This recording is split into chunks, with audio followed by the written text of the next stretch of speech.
Beralih ke informasi lain, satu prajurit TNI Satgas Yonif 133 tewas ditembak orang tidak dikenal di pos Busah, distrik Aifat Selatan, Kabupaten Maibrat, Sorong, Papua Barat Daya. Komandan Korem 181 PVT Sorong menyebutkan korban tengah melakukan pengamanan Natal di pos Busah, distrik Aifat Selatan, Maibrat. Pelaku menembak dua anggota yang merupakan prajurit TNI Satgas Yonif 133. Satu orang meninggal, sementara yang lainnya mengalami luka tembak di bagian perut. Kini pelaku masih dalam pengejaran aparat.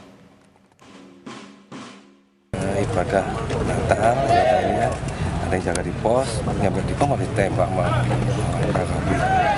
Jam berapa ya? Kejadian jam berapa Pak? Kejadian jam 14, jam 2 siang.